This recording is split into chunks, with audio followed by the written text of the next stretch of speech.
So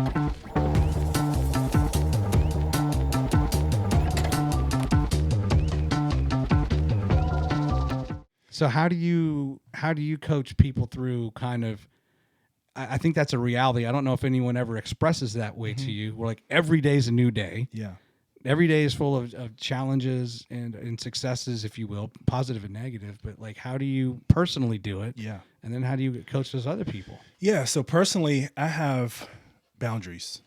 Like I know this is something I'm called to do. I know this is my purpose. I look at when I was telling a friend today, there was this situation. I'm like, I said no to this because when I'm 70, 75, I told myself when I'm 75, Brian Robinson, when I look back at this time, knowing I have this opportunity, am I going to be proud of myself or I'm going to be kicking myself? Right. And then at that time, I'm imagining, I've never been there before, but I'm imagining that at that point, I'm like, I'm ready for a different chapter of life. Right. Yeah.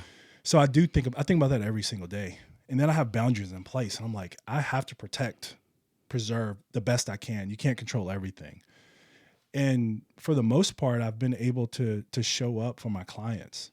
Right. And then if I am showing up off because something got thrown in the way, I was driving over here, all this traffic is like, oh my gosh, I do not want to be late. I hate Where it. were you coming from? I was coming from Old Madison Pike, from okay. Slaughter and Old Madison Pike, or Okay. Madison Boulevard. Okay. Yeah.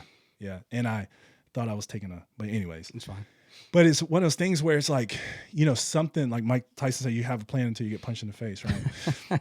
It's like it may happen, but for me, it's almost like you have a plan for if there's a fire drill or fire in your house, right? You're like, we're going to do that. This is our plan for that.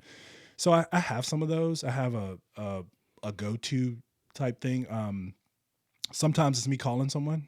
Sometimes it's my wife. Like, hey, here's where I am right now, but I got to show up for this client. I need to get ready for the game. Yeah. Right. Yeah. Sometimes I listen to a particular podcast, Our Town, and sometimes I have little things that go to help get me in that mood. Pray, of course, and so. But ultimately, I'm like, I'm called to do this. I have a charge to do this. I have to be there for them, and being there for someone else, like you said earlier.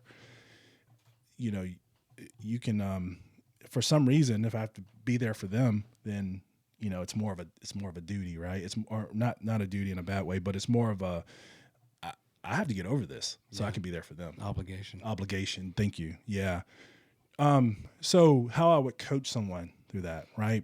So something that my clients are always like, man, you remember that. Something you said earlier in this, you said, I'm paraphrasing your exact words. You said, you like the challenge, right? You don't, to go golfing with friends, right? And it's just a laissez-faire type thing. Yeah. You don't do so well. I don't do that. Right. But when you got some, Unless there's a friend that's not really a friend, I just want to beat them. that's right. That's different. That, right?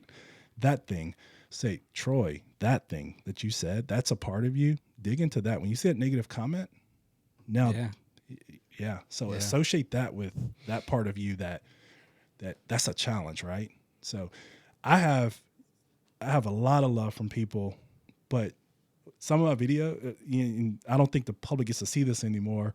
But when I'm looking at my analytics on YouTube, I see sometimes I have like 20, 30, 50, 15 likes. Then I have one, right? Oh yeah, one dislike. Yeah. If that person only knew, I don't know if it's one person or I don't know, but it's like one on several videos. And I'm like, if they only knew, if they really want me to not show up, don't dislike it. Cause when I see that, I'm coming more. I'm not quitting now. Yeah. Right. That's just how I'm wired.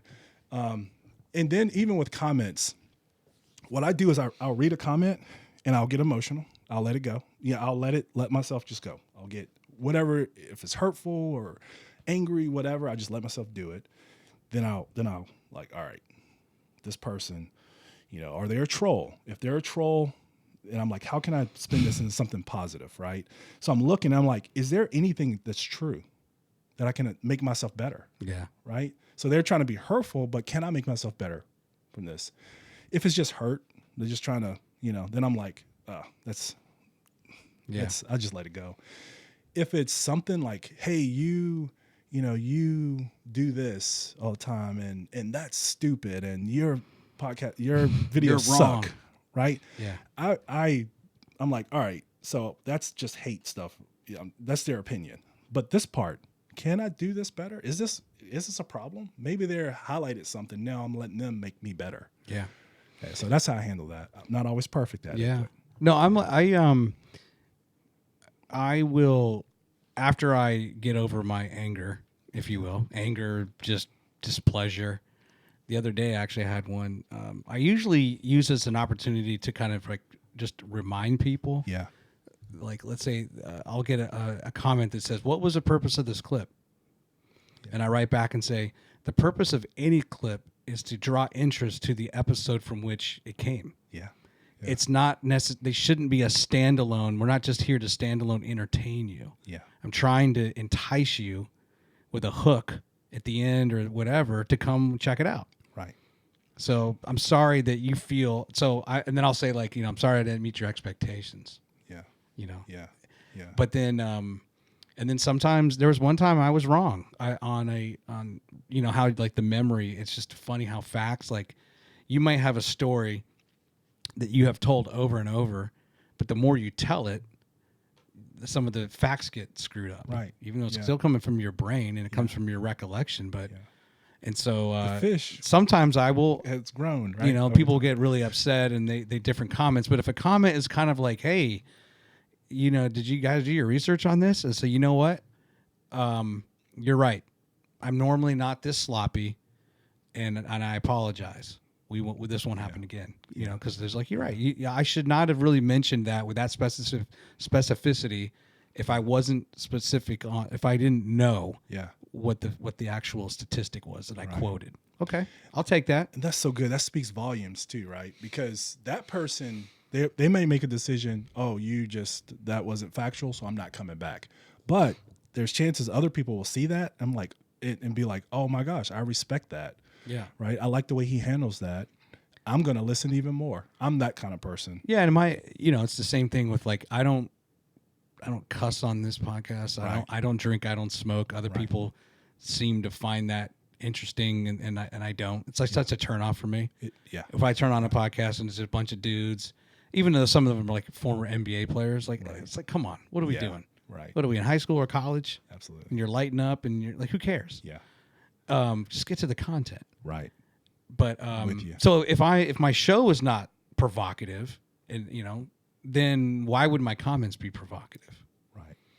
Love that. So I'm going to continue being the same professional, as I can in the comments as I am in the show. Right. Otherwise, I just turn into this Reddit. Like Reddit's the worst. These people get behind or the neighbor app. What's that thing called? Nextdoor. Oh my gosh, these people are just assassins. Yeah. Yeah. And it's interesting. But there's another part of it, like just don't engage at all. Yeah. But that can be a negative. I think it's a good point you bring up though. If you do engage, number one, the algorithm probably likes it. Yeah. But number two, hey, I'm willing to accept some constructive feedback and have a dialogue with this person. Yeah, constructive feedback. Right. Absolutely. And what you did is that challenge helped you define your character even more. Right. Now you got a chance. That's the spin that you can put on this type of thing. It doesn't feel good, but under this stress, this pressure that I'm on, or whatever this discomfort, how am I going to show up? And what you get a chance to do is display the character that you want Troy to be known for. Yeah. And so it's a great opportunity to do that. Conflict resolution is people don't like conflict. I was talking with someone the other day. They were like, they didn't like what do you call it when you have to approach someone over some conflict? Like an intervention or something, or no? Just... like if I had a problem with you, I had to come talk to you. What do you call that? I can't remember right now. Well, I don't know. It's going to see. You would have known if you weren't thinking about it. It starts with a C. I can't think. But conflict avoidance. I don't. Yeah, maybe it was conflict, but they were like, "Hey, I don't like this. I don't like, having to approach people over these things." And I'm like, conflict resolution is a powerful thing. Like through this, you get to you get to work out some stuff. Yeah. And if you're still buds and stuff afterwards, you just been through something, right? You just worked out a problem. That's a great way to bond even more. Yeah, and I think I'm not saying go create conflict just so you can bond. no, and not to like. I'm trying hard not to speak too much ill of the current, like the younger generation, Right. Yeah. Because on one hand, they're really smart. Yes. You know, I see these things, but I can't believe it because on the other hand, I feel like they don't have the work ethic, and there's just all these things, right? You and I, we grew up a certain way, Yeah. and we look as that society should be a lot like, not everybody should have got a trophy, and just all these things, right? Yeah. But it seems like what is very pervasive is just kind of that ghosting mentality. And now that there's people who are working remote, you're going to school online, you don't have those interpersonal interactions. Right. So can someone even have that kind of tough conversation? Right. Because they really haven't had a lot of practice socially, period. Yeah. If they're not going to church and they're not doing this, and some kids aren't even, they're just doing online school or, Right. It seems like, are we losing some of that, just that ability to look someone face to face, eye to eye, Right. and even if you're giving them bad news, or to work something out. Right. Yeah, that's You know bring what up I mean? a really good point. And I will say what I have really loved about my coaching practice is I've had, I have, I don't know if you do this too, but it's like, all right, I chose my ideal person, the ideal man that I see as the ideal client. So my messaging, right, my marketing, my messaging is out for that person. At least I think it is. Well, what happens is you get other people that relate to that, and they're outside of that age group, right? And I don't want to say what that age group is because I want anyone who can relate to relate. But what has happened though, like I was telling you, I have a 17-year-old, but I also have who loves coaching with me.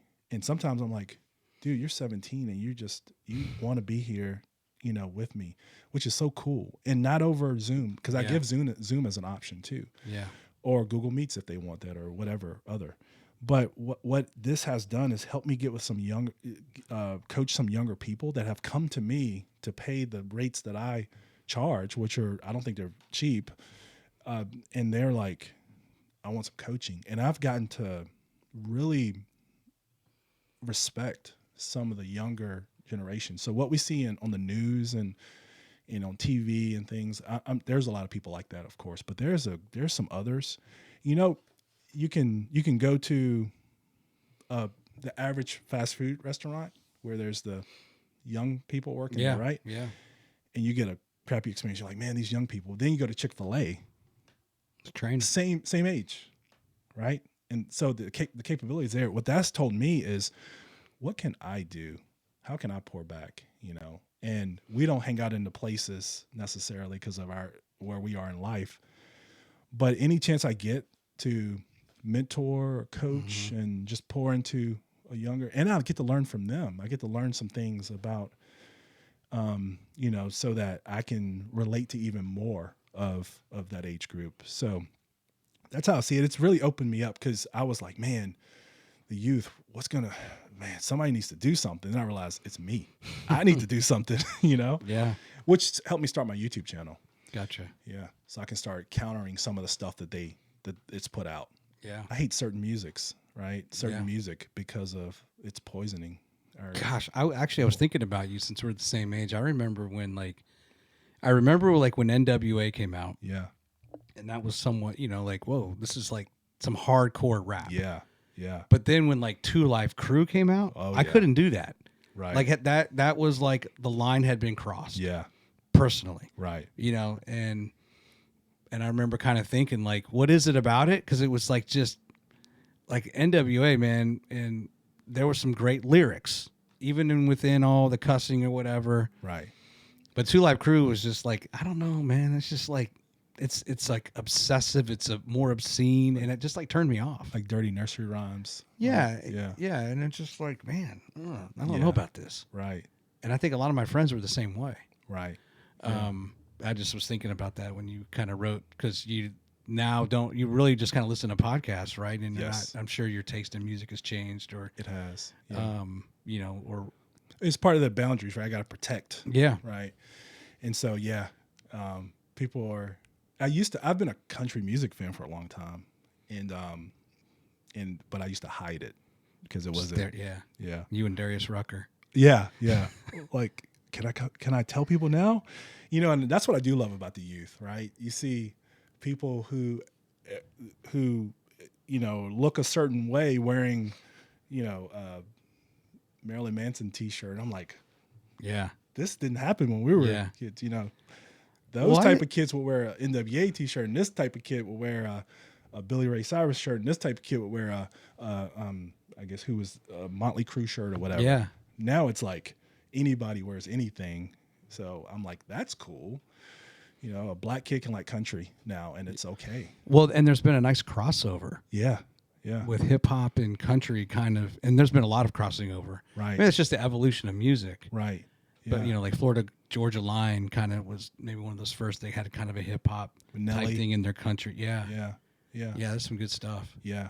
I'm about the content, like the words, right? Yeah. And so it's like, if I'm sitting there listening to it over and over, there are some, you know, I love music. Like I think I told you through email that I wrote music, and Yeah, let me show you your video here. uh-oh. Let's see. Let's flip over. We won't do the The volume. hookup. Yeah. I won't do the volume Okay. because sometimes even if it's not, I would just want you to talk through this. So here's your Mhm. brief. I really like the logo there. Thank you. Did you do that yourself? I Did you have did. it done? No, I did it myself. Oh, And hold on. I gotta hit play. yeah.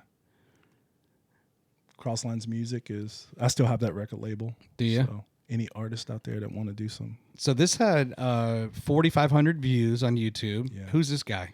This is AJ. That's AJ. He was in the youth group. This was back 2013, 10 years ago, I guess. Okay. And this guy's Brian Metz. He's a pastor at a church. The guy on the right. Mm-hmm. Okay. Yeah. So these are really good friends. And then youth from different youth groups. At this time, I was performing all over the city and Vermont and Indiana and Really? yeah, I was going out of You're state. on tour. I was on tour. Yeah. And Were they mostly like churches hiring you? yes. Okay. Yeah, it was really cool too because the churches would, and this is the hookup. So this is all about the Holy Spirit. I Mhm. do understand that there's a secular meaning to that, but I didn't care at the time. Like I'm gonna redo that term, and this is about the Holy Spirit and the song. I love the lyrics in it. I know I wrote it, but Who's that young man with Down syndrome? Do you know who that was? yeah, I cannot remember his name right now. It's slipping my mind right now. But he and his brother showed up. That's his brother to the left. Okay. And they showed up and put out a call saying, hey, you know, if you guys want to be in a video, here it is. And they showed up, and I'm like, awesome. I'm so glad. I actually had Huntsville Drumline in it. Oh, So they showed up. Yeah, and you'll see that later. they were in the parade, the Madison City Festival Yes. parade. They did a really good job. Yeah, I called them. And so all these people were just like, hey, come on out. And Now, what does your T-shirt mean? yeah, Telestai. Tetelestai? Yeah. I can't think of it right. Okay. There's a biblical meaning. I should know it. Tetelestai? I was looking at like Telestial, but think there's it's an extra like- T in there. I think it's like I'm gonna get roasted for this one because I know it. It's, I can always edit it out. yeah, but it was a band that I performed with at another event. I want to say it was somewhere south Huntsville, or I'm sorry, South Alabama, and they were there, and that's the drum line, and they came right in time. Let me ask you this. Yeah. Who do people think you look like? I get a lot of The Rock, and I'm like, I don't. My wife's like, you don't look like The Rock, but I guess the way I'm shaped, Your built, body, yeah. yeah. Maybe I got more of a dad bod now. So You know who you look like here? who's that? Carl Malone from the Jazz. Yeah, A little bit of like just Yeah. not as much now, right. but here I see Carl Malone. Yeah, I can see that. It's Yeah. pretty cool. I can see that. Are you familiar with go-go music? I am. I Oh gotta- yeah. I got to tell you a story. So this reminds me of, you know, we loved go-go Yeah. up in DC. Oh yeah. And it's interesting because what's his name? Rick Rubin, who's like the big time music producer. Yes. Def Jam. I remember thinking, I didn't realize this at the time, but I'm like, I wonder, what is it about go-go that it never like took off nationally, right? Right. Well, apparently there was an interview because Rick Rubin, I mean, if you can think of any genre of music, Yeah. and if that record or that group went like platinum or gold, he had something to do with it. Yeah. He's just that good, Yeah. right? Again, it could be, he could work with a country singer or like death metal. Yeah. Or, in case like with, Dr. J or Dr. Dre and all them, Yeah. right? Jay-Z. He just hears it, right? Yeah. Well, so guess what? He actually was involved with the Junkyard Band, Yeah. and Sardines was probably their most. It's an old school song, pork and beans, right? Yeah. Every morning at 1:45. Oh yeah. Well, he worked on that. Wow. So I'm like, okay, number one, I'm not surprised. Yeah. Because that is probably their most recognized hit. Yeah. But then he backed away because they wouldn't listen to him. Yeah. And he had some suggestions to them. Makes sense. And they didn't take them. Right. They being the collective go-go community. Right. And he's like, well, I'm out. Yeah. Yeah. And I wonder if that like could have been, even though it's this white guy with this crazy hippie looking beard. Yeah. You might have wanted to listen to him. Right. Yeah, I had a couple of record offers, and I'm like, yeah, and I'm like, I don't want to do that. I want to.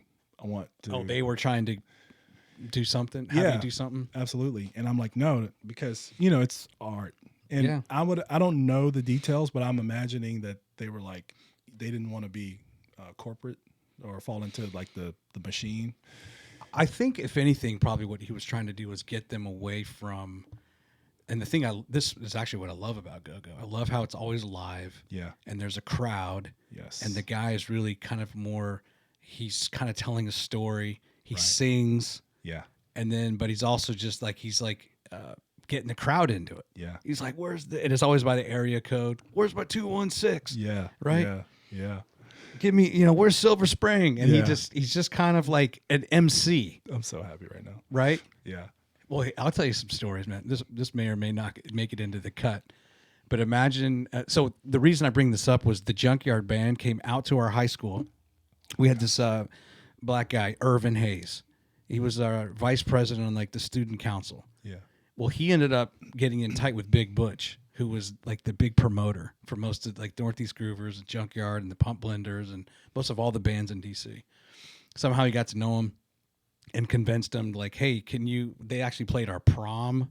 They came to like our homecoming, and then but before all that, they actually just came out and did a concert like in our parking lot. Wow. Of our school. Yeah. And they were super late. Yeah. Because they're going out to the suburbs. They're going out to Herndon, which has grown up considerably since then. Yeah. But it's 30 years ago. Right. That was a long ride for them. I'll never forget, man. They show up in this big like Ford truck. Nobody wore seatbelts back then. The whole band is in the back of this truck. And they're like, damn. They show up and they realize there's all these white kids waiting for go-go music. That's awesome. And they set up and they played a concert. And then they came back, again and again. But here's the thing that's funny. So we would buy the tapes, and they were always just the date. Yeah. So like 9/14. Yeah. And 10/1 or whatever. Yeah. And so we would somehow, Irvin would go down to DC and usually get a tape, and then he would dub them. Yes. Well, then I said, well, wait a minute, I could do that. Yeah. So I was working at a gas station, and I had a little boombox thing with an A and a B tape, right? Yes. And I would buy I'd buy one from Irvin, give him $5, and then I would dub them, and then I would sell them at school. Absolutely. And my mother, it was like, I didn't have to pay for supplies, so make my mom buy all these tapes, all these Memorex tapes.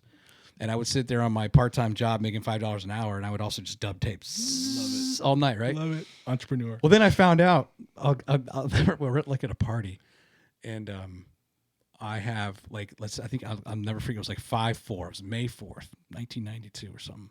Well, Irvin had 5/4. Well, guess what? His was different than mine. His was like awesome. Mine wasn't so awesome. And we found out that they were kind of like, if it wasn't Irvin that went down to get them, then they were just kind of playing a prank, if you will, or they would just take something off the shelf, put a label on it, and just give it to whatever kid. Oh, wow. So we all were like, we didn't have the music we thought. We didn't have the authentic thing. So like you had to go to Irvin. Yeah. You're a bootlegger. Yeah. I worked hard, man, to make. I would dub these tapes. That's awesome. I still love Go-Go to this day. Yeah, I do too. You know, I left Virginia. I was 21, and I thought Go-Go was everywhere. So I'm telling people about Go-Go. They're like, "What? What? Chuck Brown? Chuck Rare Brown? Essence? Yes. I still listen to. My kids love Chuck Baby. They love that Really? song. Yeah, man, it's been a while. I need to get Isn't some that crazy? music. Yeah, you should go listen to that on your way home in your Tesla. Yeah. Pull up. Spotify has some, but the problem with Go-Go is when it gets into the studio, it's not the same. So it sounds great, Yeah. but in a way, it's not the same because they're not moving the crowd. Right. You know? Yeah. Who's your favorite band in Go-Go? Chuck Brown, man. Still Chuck Brown? Yeah, still. Yeah, I haven't listened to it since I've been, just Okay. on and off. I think my cousin made me a tape and brought it to me like years ago. It's been over 10 years ago. I used to work at this driving range, and we drive these tractors around. Yeah. And I had my Walkman. It was just Go-Go all the time. Yeah. I'm out there picking up balls, Yeah. listening to. They had some. I can see clearly now as they would just take songs too. Yeah. And then they would sing them, right? They were Yeah. not very good singers, but The closest thing we had to going mainstream was Salt and Pepper and was EU. EU, Yeah. doing the butt. Yep. Yeah. I'm like, what is this? I think I was in middle school or something when that came. Maybe elementary school. There was I don't know, there's a few times in my life where I just wanted to be like, someone's got to do something. Yeah.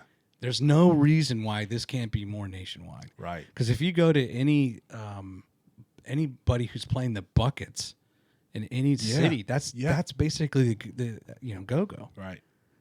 Yeah. I don't get it, man. Yeah, Northern Virginia, DC area, man. There's a lot there that the world doesn't know about. Yeah, that's true. Yeah. And I guess that's true in other cities too, right? Yes, it is. Let me. I want to cruise through a few pictures with you. Okay. I want to get your comment on them. Hold on 1 second here. Again, these are just kind of from your Instagram. The first one we've already seen. Yeah. Is your high school. Brian, what's your middle name? Alan? Sure. You don't like to say it? No. Okay, that's fine. It's Arkee. Oh, really? Yeah. Arkee? K-I. A-R-K-I. Yeah. Is that a family name? I don't know. No, it's not a family name. I do Arkee. know it's not. I don't know how. I think my mom let someone give me that name. You might be the only person I've ever heard. Yeah. That's I tried to original. embrace it, but I don't like it. Yeah. It seems like more of a surname. It does. Brian Arkey. Yeah. Yeah. That's all right. Yeah. Brian A. Robinson. Yeah. Use your smile to change the world. Don't let the world change your smile. Yeah. You're like 2 or 3 years old at that point. Yeah. I just love how we do and going back to what I was saying about how every morning, right, you can have some sort of devotional with yourself or some sort of affirmation or commitment or what am I going to do today? Yeah. But it is nice to also be in a world with social media where there's just you can, if you want to, you can be inundated with good quotes, good thoughts. Absolutely. Yeah. It's an amazing how simple it is, and how come I never thought of that? Or I've never heard that before. That's amazing. Okay. Yeah. Yeah.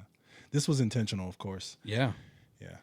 This message when you put it out, right? Yeah. Like I need to. Then this smile. It's going back. You think about you were saying. You remember stuff, and then you realize your facts got messed up, and that's such an important something to some.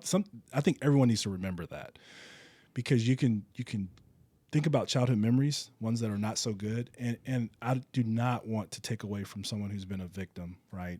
Definitely not. You know what you know. That's a whole different thing. Yeah. But I think for a lot of us, we think back, we're like, oh my gosh, it was so awful. This was so awful. And what we have done through the years, if that story has shifted. Yeah. Right. And so sometimes, there's people with photographic memories and they probably remember it exactly, but most of us, probably not. Yeah. Yeah. Yeah. And, or even the feeling. Right. Yeah. I don't have many baby pictures or pictures when I was little, but that one, I'm like, all right, there's that smile that, is still showing up today. So Well, there's even the using your hands where it's like Yeah. there's even more of an expression in that smile, right? right. All right, and then no complaining for 24 hours. I like this. This is like a challenge you gave to your clients. Yeah. Yeah. Quit Absolutely. complaining. And really, a lot of these are directed towards. I tell myself this, right? But yeah, this was for my clients. And I have this process, and I have to remind my wife of my process because I'm very open to her, of course, and I'll share something with her, and she's thinking that I'm maybe going off the cliff, right? And I'm like, no, I'm fine. This is my process, right? I'm just telling you to bring you into it in case you see me different, come home a little different, or you know why I'm just quiet, Yeah. right? And so I like to think a lot, and I'll do this thing of all right, this is something I'm complaining about. What is it, right? And then I'm like, is it me? Is it something else? Where else has this shown up in my life? I'm looking for patterns. And then I'm like, all right, complaining is not something I'm going to allow myself to continue to do, right? So what response can I have to this thing? How can I fix it? Yeah. Or do I need to get some help to fix it? It's wildly pervasive, the negativity. Right. Where you just want to, two things I would ask people, like, well, number one is what will make you happy? Yeah, absolutely. It seems everything that comes out of people's mouths, it's critical. Right. It's negative. Yeah. Are you ever happy? Right. And here's a question I would ask this a little bit more religious and philosophical. Yeah. How are you going to fulfill the measure of your existence? Ooh, love that. Yeah. Love that. And sometimes even people, they'll get you can begin a religious it. discussion and say, okay, well, think, it's just kind of like you act as if you're a follower. Yeah. And you're a good disciple and this and Right. that. But then it's like, but just stop. Like, how are you fulfilling the measure of your existence? Yeah. Yeah. Love it. Maybe there's a lot more you could do Yes. to be a true follower. Absolutely. You know what I mean? Yeah. Good witness.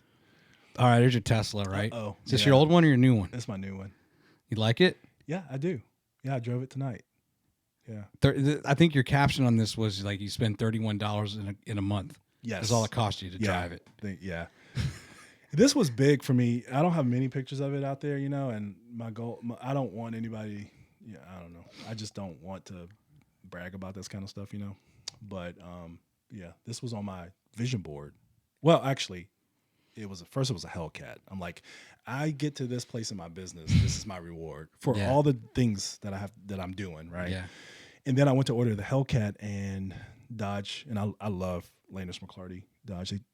They make it too easy for me to buy cars. Right. But I went up there to order the Hellcat, and they didn't know that Dodge hadn't released it yet. They thought it was going to be released. So I went to go order it, and this was October of 21. And I couldn't order it. So I'm like, oh, okay, well. What else do you got? Yeah. So I went to go get the electric Hummer, and because I saw a commercial, or I think it was an ad on YouTube or something. I'm like, that looks cool. So I started doing some research. I'm like, oh my gosh, show my wife. And she's like, uh-oh. So I called down to, I can't remember the dealership, and GMC dealership. And I'm like, hey, this electric Hummer they're like, yeah, you can order it. And it's only a $250 deposit. I'm like, cool. So I can choose the color, and no, I can't choose the color. I'm like, what? What? Yeah, we don't know yet. We don't even know where you're going to get it. It could be years. I'm like, no, that's not going to work. So then at that point, I had to research electric. So I'm like, all right, what can I get? And this is where I was talking about consistency, right? So I was looking at electric vehicles, and the most consistent was Tesla. So I'm like, hey, babe, what are you doing tomorrow afternoon around lunchtime? Oh, I want to drive to Nashville. What? Yeah, we're going to drive Teslas. So we did. We both ordered. And she has one too? No. Oh. No. She was like, maybe we shouldn't both go electric at the same time. Yeah. So you went from possibly driving a V8, V10 truck. Well, this was the Hellcat. The Hellcat? I think it was the Charger Hellcat. Oh, okay, not the truck, the actual Charger. Yeah, yeah. Okay. I do have a Ram Rebel that's behind this one. Okay. Yeah. All right. Yeah, that's my truck. I don't fit in at my job because everybody has a full-size truck except for me. I've got a Volkswagen. Yeah. And they make fun of me every time. I'm like, what are you guys, like, construction workers? Or are you working white collar and, like, Yeah. You guys are all in a desk job, but we all got these huge trucks outside. Yes. I do think about this. I'm like, I got this truck with nothing in the back, right? I'm driving to work and, to go do my thing. And I'm like, Let's put some tools back there. yeah, something needs to go back there. Even if you're not a tool guy, you should just put something back there. Right. It doesn't drive well. It doesn't drive right unless the right load's in the back, right? Yeah, probably. That's how you are as a man. I tell my clients that. I'm like, we're built like trucks. This is your grandma. Yes. And this is your mother's father or your father's, or your mother's mother or father's mother? Mother's mother. Mother's mother. Yeah. And she's still alive? No, she's passed. Okay. Yeah. Yep. She passed. And there's a little dog on her lap too. Yes. I just noticed that. Yes. That's a lady. She still lives with my mom, the dog.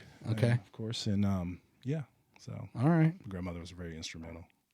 It's always nice to see. It's all about family. Yeah.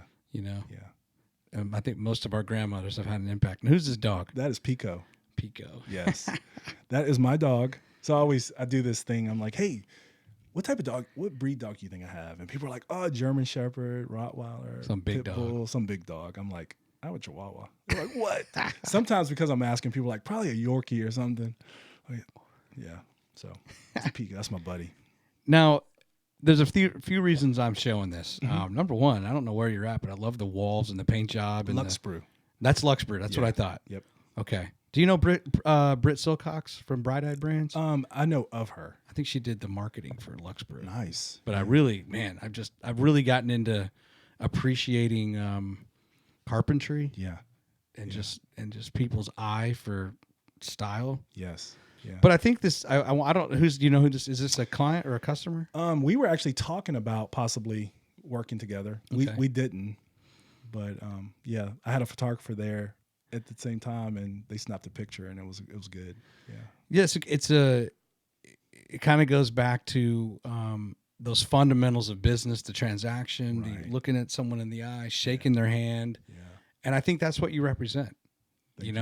I really have enjoyed doing the research, getting to know a little bit more about you, not only just in our conversation, but I don't think you're not hiding anything. No. Right? No. It's what you see is what you get with Brian Robinson. Yeah. Well, I mean, there's little keys to my life that I haven't opened up about Sure. yet. And I've shared a lot here. And my assistant has told me, and some other friends have told me, just get it. That's when I tried with the mitral valve prolapse thing, and to get more open. I'm like, I'll save it for these type of interviews, and maybe I'll get a little more. I'm not afraid of it. It's just it's a lot, Yeah, and I don't think I've ever really told my kids about getting arrested. Right. So it's like, hey, if they watch the episode, they might can ask some questions, but certain things that just don't need to be said. Yeah. Right. Or certain details that don't need to be shared. Right. And you have credibility now. You're like, hey, don't do this because. Yeah. Yeah. Well, and if you have a 15-year-old boy, I'll pull you aside and have a conversation. Yeah. Love it. And everyone's like, well, but Timmy's so nice. Yeah, Timmy's lying to your face. Yeah. Yeah. Yes. Okay, one more. Okay. This is remind me. This is That's Teddy Riley. That's Teddy Riley. Yeah. Original rump shaker, right? The rump shaker. Yep. That's him. Guy. He was he's the brains behind Rex and Effect. Yeah, Rex and Effect. He produced for Michael Jackson. Did he? Yeah. This is in Birmingham. That was down in Birmingham. Was he there like on tour? Yes. Okay. They were doing a tour with New Edition and Keith Sweat, and Wow. yeah. How long ago was that? This was April, I think. I think it was March, April. Of this past year? Yeah. Wow. Yep. Earlier this year. Yeah. Okay. Yep. Wow. So I saw it. I didn't release it until I don't know, just here recently. But I was talking.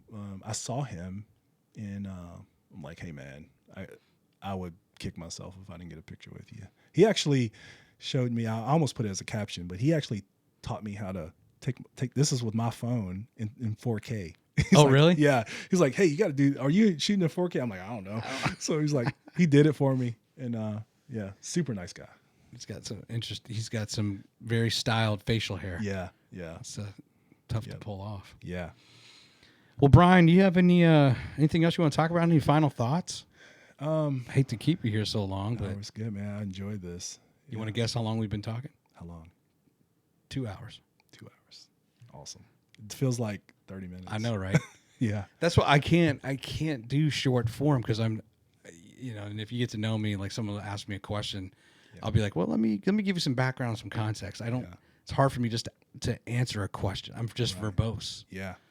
And until I come across some short snippet type thing I would like to share, I just like to talk. Yeah, I love what you do, man. It's I love the thought behind the questions, and since that first episode I saw was with Joe. Yeah, I think the very first one, and that was raw. I'm like, this guy is, I like what he's doing, right?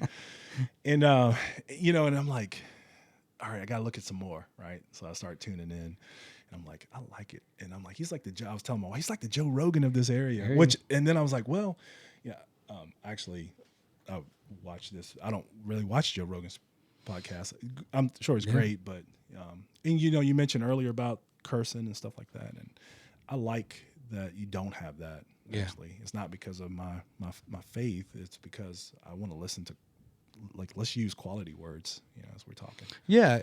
Well, man, language, that is something that when I think about things I'm really working on, it's in my written language. And then even when I speak, like, for example, it might be like, let's say I say, hey, I believe Brian's coming to my house tonight. Yeah. No, Brian's coming to my house tonight. Right. There's no I believe. Right. If it's a fact, it's a fact. Yeah.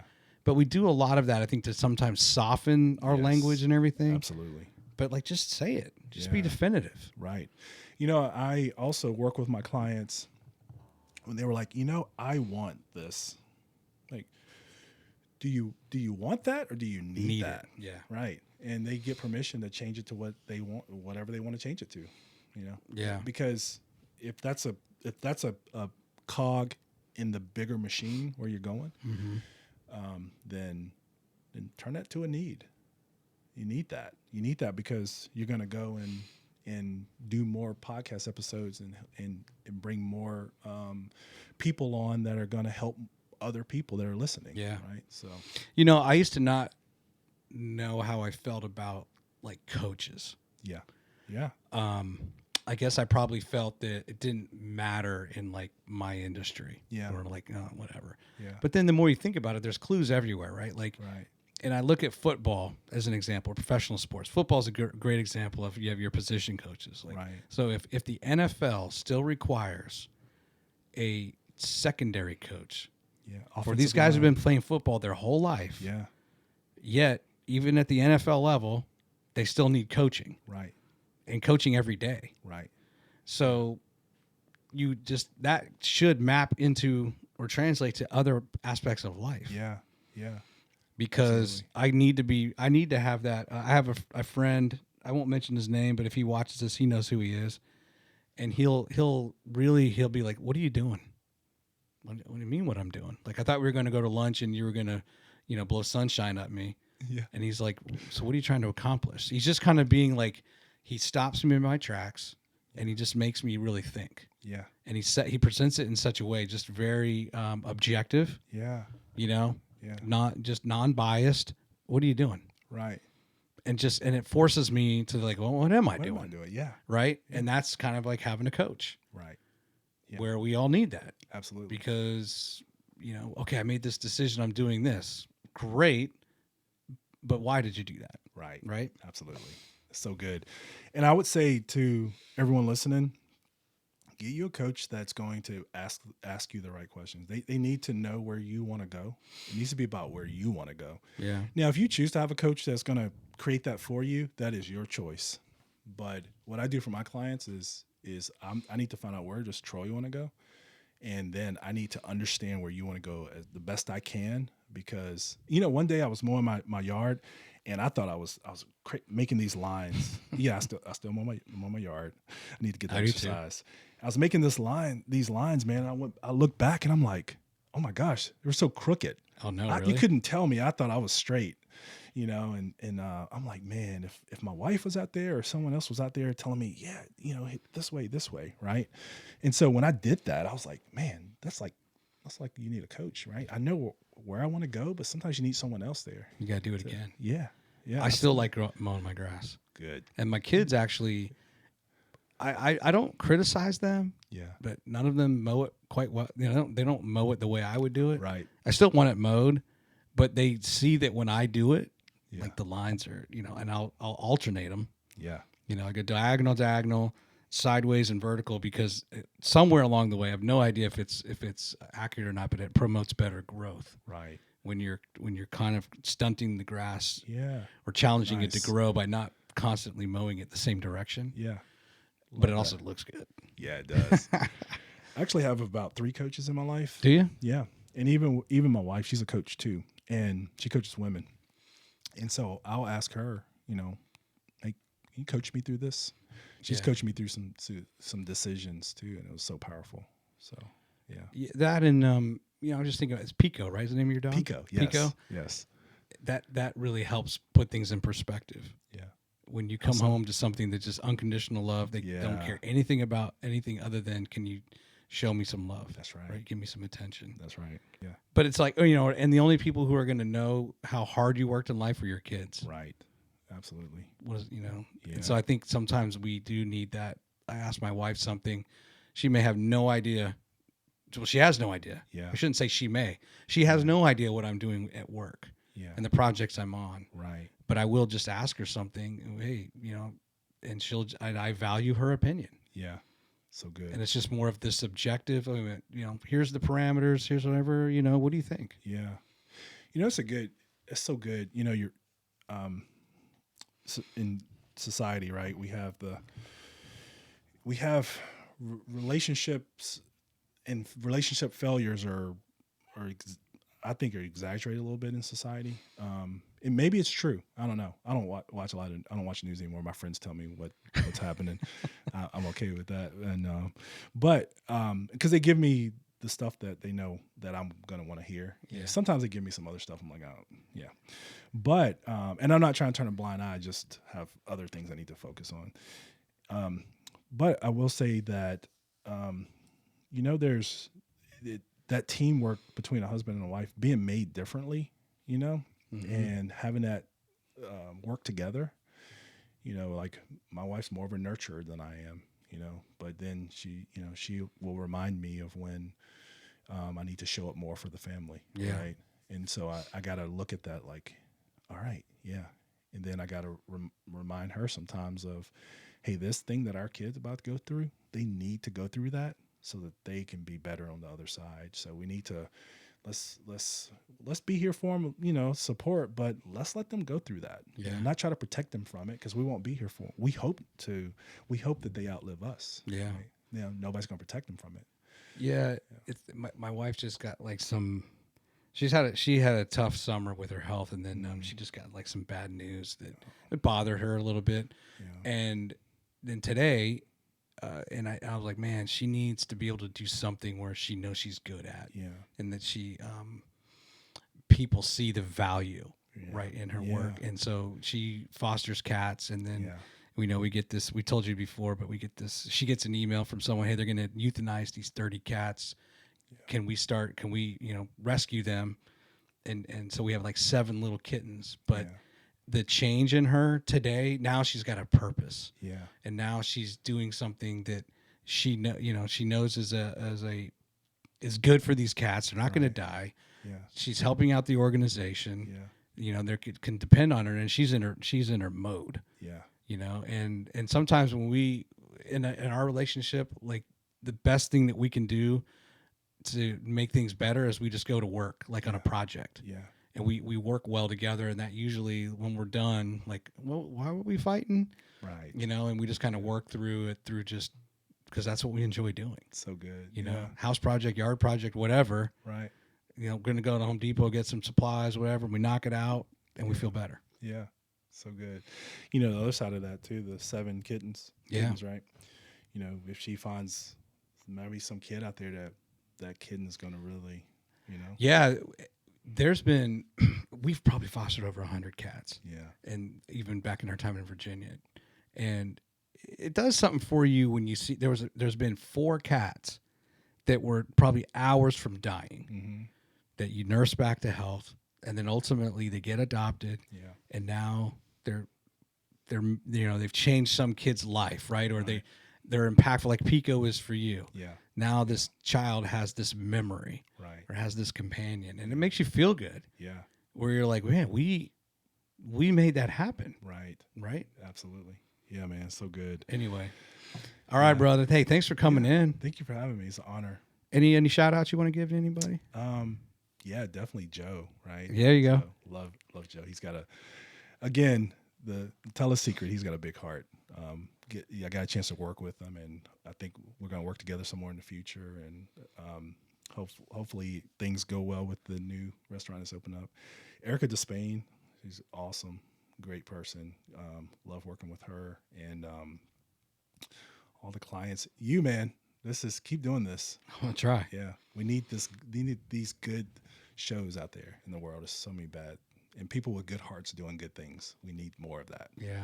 Yeah. So whenever you're feeling like, feeling low and don't want to do it, just I will say this. Let me. I have learned. I've told people before. It's easier to turn a fan into a friend than a friend into a fan. Yeah. And I do think that you get more comments and a artificial bump in numbers a lot of times at the beginning. Yeah. Because your friends are trying to support you, your Right. family's trying to support you, and then it just tapers off fast. Right. And it's like if I was to watch the Super Bowl, it's going to be a wonderful production. Yeah. I'm not actually going to send a comment into Fox and be like, "Hey, you guys did a wonderful job," Yeah. because you kind of expect it. Right. So I try to play this thing in my mind where it's to stay optimistic and positive. Mm-hmm. Hey, the lack of comments or feedback is probably a good thing because now you've built up an expectation. Yeah. And just like I don't have to comment on things that are really well done. Right. Because I'm kind of just expecting it to be well done. And if it's not, that's usually when people chime in. Right. Or it's like they're trying to lift you up at the beginning. Hey, you keep at it, and they kind of just expect you to fail or to stop doing it. Yeah. Where I kind of realize, okay, there's an audience out there. I may not have the opportunity to always get that feedback like we're talking here. Right. But just keep going. Keep going. Yeah. Because if it wasn't working, then it'd be done by now. Yeah. Yeah. Absolutely. All right, man. Hey, and I know it took a while to get you on, but yeah, let's do it again. Yeah. Please do. Let's Oh, do man. All the best to you. Thank you, man.